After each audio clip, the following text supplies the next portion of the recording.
കേൾക്കുന്ന എല്ലാവർക്കും കർത്തൃനാമത്തിൽ സ്നേഹവന്ദനം.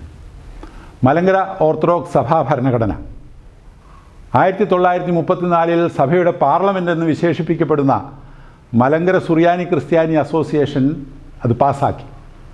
അന്നു മുതൽ നിലവിൽ വന്ന ഈ ഭരണഘടന അതിനുശേഷം ഇന്ത്യയുടെ സുപ്രീം കോടതിയും കേരള ഹൈക്കോടതിയും കീഴ്ക്കോടതികളും നിരവധി പ്രാവശ്യം അംഗീകരിച്ചു കഴിഞ്ഞിട്ടുള്ള ഈ നിയമാവലിയെക്കുറിച്ചുള്ള സംശയം പാത്രിയർക്കീസ് വിഭാഗത്തിന് ഇപ്പോഴും തീർന്നിട്ടില്ല എന്നത് വളരെ വിചിത്രമായി തോന്നുന്നു.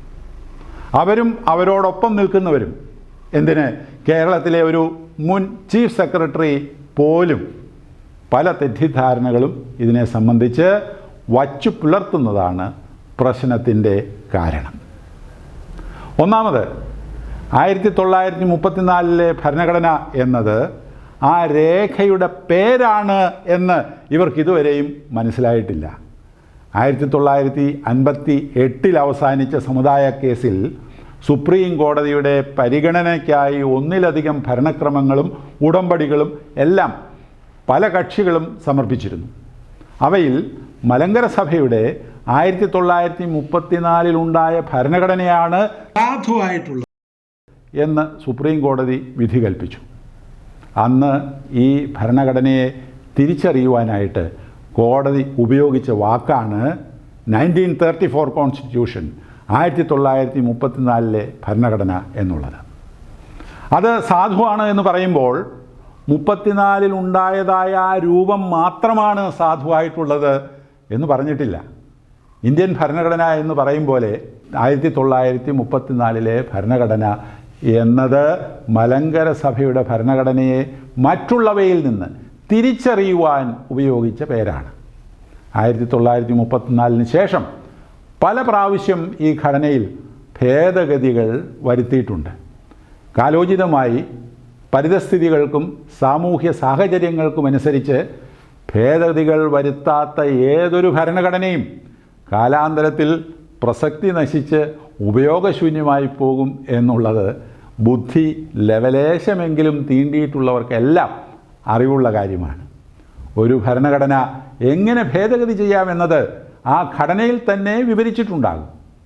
അതുപോലെ തന്നെ മലങ്കര സഭാ ഭരണഘടനയിലും അതിൻ്റെ ഭേദഗതികൾ ആവശ്യമായി വരുമ്പോൾ എങ്ങനെ നടപ്പാക്കാം എന്ന് കൃത്യമായി വിവരിച്ചിട്ടുണ്ട്. അപ്രകാരം ചെയ്തിട്ടുള്ള ഭേദഗതികളെക്കുറിച്ചാണ് പാത്രിയർക്കീസ് പക്ഷവാദികൾ പറയുന്നത് ഓരോ പ്രാവശ്യം അച്ചടിച്ചപ്പോഴും മാറ്റങ്ങൾ വരുത്തി എന്ന്. ബഹുമാനപ്പെട്ട മുൻ Kerala chief secretary Tom Jose sir ഉൾപ്പെടെയുള്ള സഹോദരങ്ങളെ, അവയൊന്നും ആരുടെയെങ്കിലും വ്യക്തിപരമായ ഇംഗിതത്തിനനുസരിച്ച് വരുത്തിയ മാറ്റങ്ങളല്ല, വ്യവസ്ഥാപിതമായി വരുത്തിയ ഭേദഗതികളാണ്. 1934 നിലവിൽ വന്ന ഭരണഘടന ആദ്യം ഭേദഗതി ചെയ്തത് 1951 ആയിരുന്നു. 50ഓളം വകുപ്പുകളിൽ ചെറുതും വലുതുമായ ഭേദഗതികൾ വരുത്തി. രണ്ടാമത്തെ ഭേദഗതി 1967 ആയിരുന്നു. അതായത് 1958 സഭാ സമാധാനത്തിനു ശേഷം അന്നത്തെ ഇരുവിഭാഗങ്ങളിലും അല്ലെങ്കിൽ അതിനു മുമ്പ് ഇരുവിഭാഗങ്ങളിലും നിന്നിരുന്ന നേതാക്കളെ എല്ലാം ഉൾപ്പെടുത്തി സഭയെ ഒന്നായി കണ്ടുകൊണ്ട് കമ്മിറ്റി രൂപീകരിച്ചാണ് ഭേദഗതികൾ വരുത്തിയത്.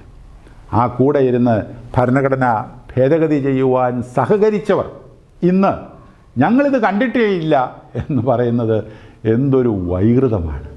25ലധികം വകുപ്പുകൾ അപ്രാവശ്യവും ഭേദഗതി ചെയ്തു. മൂന്നാമത്തെ ഭേദഗതി വളരെ പ്രധാനപ്പെട്ടതാണ്. കാരണം 1995 ബഹുമാനപ്പെട്ട സുപ്രീം കോടതി തന്നെ നിർദ്ദേശിച്ചതനുസരിച്ച് ഇരുവിഭാഗങ്ങളും ഭേദഗതി നിർദ്ദേശങ്ങൾ കോടതിയിൽ സമർപ്പിച്ചു. അതിൽ നിന്ന് കോടതി ഒരു ഭേദഗതി നിർദ്ദേശം നൽകി. അതിനനുസരിച്ച് മലങ്കര സഭയുടെ 1934 ഭരണഘടന 1997 ഭേദഗതി ചെയ്തു. 2 വകുപ്പുകൾ മാത്രമാണ് 97 ഭേദഗതി ചെയ്തത്.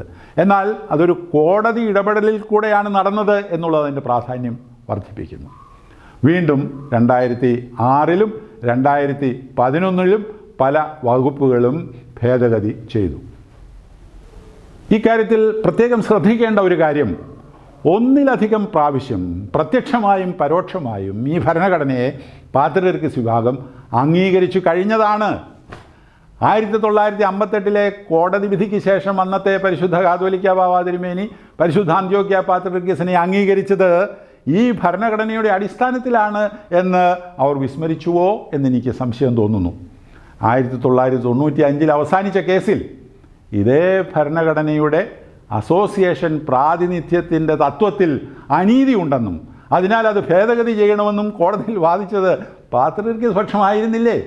എല്ലാം മറന്നുപോയോ സഹോദരങ്ങളെ? നിങ്ങളുടെ വാദം അംഗീകരിച്ചുകൊണ്ടല്ലേ കോടതി ഭരണഘടന ഭേദഗതി ചെയ്യുവാൻ നിർദ്ദേശിച്ചത്? 95 കോടതി വിധിയിൽ പറഞ്ഞിരിക്കുന്നതനുസരിച്ച് തൽസ്ഥിതിയുടെ പ്രയോജനം ലഭിക്കുന്നതിന് വേണ്ടി വീണ്ടും പാത്രിയർക്കീസ് പക്ഷത്തിൻ്റെ പ്രാദേശിക തലവന്മാർ ദിവന്നാസ്യോസ് മെത്രാപ്പൊലീത്ത ഉൾപ്പെടെ പല മെത്രാന്മാരും ഇതേ ഭരണഘടനയ്ക്ക് വിധേയത്വം എഴുതി കോടതിയിൽ സമർപ്പിച്ചത് മറന്നുപോയോ? അങ്ങനെ പല പ്രാവശ്യം അംഗീകരിച്ച രേഖ കണ്ടിട്ടില്ലേ എന്ന് പറയുന്ന സഹോദരങ്ങളോട് ദൈവം ക്ഷമിക്കട്ടെ. പരിശുദ്ധ അന്ത്യോക്യ പാത്രിയർക്കീസിന് സർവാധികാരങ്ങളും നൽകണമെന്ന് വാശി പിടിക്കുന്ന സഹോദരങ്ങളെ, ഇതേ ഭരണഘടന ഭേദഗതി ചെയ്യുവാനുള്ള നിർദ്ദേശങ്ങൾ നിങ്ങളും 95 സുപ്രീം കോടതിയിൽ സമർപ്പിച്ചതല്ലേ? ബഹുമാനപ്പെട്ട ടോം ജോസ് സാറേ, ഇതൊന്നും പരിശോധിക്കാതെ അങ്ങ് നടത്തിയ പരാമർശങ്ങൾ അങ്ങ് അലങ്കരിച്ചിരുന്ന സ്ഥാനത്തിന് ചേർന്നതല്ലായിരുന്നു എന്നുള്ളത് ഓർക്കണമേ. ബഹുമാനപ്പെട്ട സുപ്രീം കോടതി തന്നെ ഭേദഗതി ചെയ്ത ഭരണഘടന എന്നാണ് ഈ ഭരണഘടനയെക്കുറിച്ച് ഒന്നിലധികം പ്രാവശ്യം പറയുന്നത്. ബഹുമാനപ്പെട്ട മുൻ കേരള ചീഫ് സെക്രട്ടറി വിളിച്ചു പറഞ്ഞ മറ്റൊരു വിഡ്ഢിതം 1934 ഭരണഘടനയുടെ അസൽ കയ്യെഴുത്ത് പ്രതിയെക്കുറിച്ചാണ്. ആദ്യത്തെ അസൽ പതിപ്പ് ഇന്നും അനേകരുടെ കൈവശമുണ്ട്. അതിൻ്റെ കയ്യെഴുത്ത് പ്രതിയെക്കുറിച്ചാണ് അദ്ദേഹം ചോദിക്കുന്നത്. അതിൻ്റെ കയ്യെഴുത്ത് പ്രതി 1-ാം സമുദായ കേസിൽ കോട്ടയം കോടതിയിൽ ഹാജരാക്കിയിട്ടുള്ളതാണ്. കേസിൻ്റെ വിധിന്യായത്തിൽ ആ രേഖ എക്സിബിറ്റായിട്ട് രേഖപ്പെടുത്തിയിട്ടുള്ളതുമാണ്. അതാരും കണ്ടിട്ടില്ല എന്നും അങ്ങനെയൊന്നും നിലവിലില്ല എന്നും പറഞ്ഞാൽ അത് നുണയാണ് എന്ന് മാത്രം പച്ചയായി പറയട്ടെ. ബഹുമാന്യനായ ചീഫ് സെക്രട്ടറിയെ ഭരണഘടനയുടെ അസൽ അന്വേഷിക്കുവാൻ ആരാണ് ചുമതലപ്പെടുത്തിയത് എന്ന് ഞങ്ങൾക്ക് സംശയമുണ്ട്. കോടതി ഇടപെട്ട് തീർപ്പാക്കിയ ഒരു വിഷയത്തിൽ വീണ്ടും അന്വേഷണം നടത്തലല്ല ചീഫ് സെക്രട്ടറിയുടെ ചുമതല. കോടതിയുടെ വിധി നടപ്പാക്കുക എന്നുള്ളതാണ്. മേൽ പറഞ്ഞ കയ്യെഴുത്ത് പ്രതിക്ക് ഇന്നെന്ത് പ്രസക്തി എന്നും മനസ്സിലാകുന്നില്ല. കാരണം 2017 സുപ്രീം കോടതി വിധി പറഞ്ഞപ്പോൾ കോടതിയുടെ പക്കൽ കൊടുത്തിരുന്നത് മേൽ പറഞ്ഞ എല്ലാ ഭേദഗതികളും അടങ്ങിയ രേഖയാണ്, ഭരണഘടനയാണ്. അതിനെ കോടതി വിധിയിൽ പരാമർശിച്ചത് 1934 ഭരണഘടന എന്നാണ്. അതിൻ്റെ ഭേദഗതികൾ ഇല്ലാത്ത ഘടന എന്നല്ല. ഇന്ത്യൻ ഭരണഘടനയുടെ അടിസ്ഥാനത്തിൽ ഇന്ന് ഒരു കേസ് നടത്തിയാൽ അല്ലേ, ഇന്നയോളം വരുത്തിയ എല്ലാ ഭേദഗതികളും അടങ്ങിയ ഘടനയല്ലേ പരിഗണിക്കാനാവൂ? ആരുടെയോ സ്വാധീനത്തിൽ എന്തൊക്കെയോ വിളിച്ചു പറഞ്ഞു എന്ന് മാത്രമേ ബഹുമാനപ്പെട്ട ടോം ജോസ് സാറിൻ്റെ വാക്കുകളെക്കുറിച്ച് പറയാനാവൂ. വിവിധ കോടതികൾ സൂക്ഷ്മ നിരീക്ഷണം നടത്തി വാദങ്ങളും എതിർവാദങ്ങളും കേട്ട ശേഷം നൽകിയതായ ഒരു കോടതി വിധിയിൽ അതിൻ്റെ പരാമർശങ്ങൾ തെറ്റാണ് എന്ന് വാദിക്കുവാൻ ശ്രമിക്കുന്നത് ഇന്ത്യൻ നിയമവ്യവസ്ഥയെ തന്നെ അവഹേളിക്കുന്നതിന് തുല്യമാണ്. ഏറ്റവും കുറഞ്ഞത് 2017 വിധിയിൽ പറയുന്ന ഈ വാചകമെങ്കിലും ഈ കൂട്ടർ വായിക്കേണ്ടതായിരുന്നു. എന്താണ് പറയുന്നത്?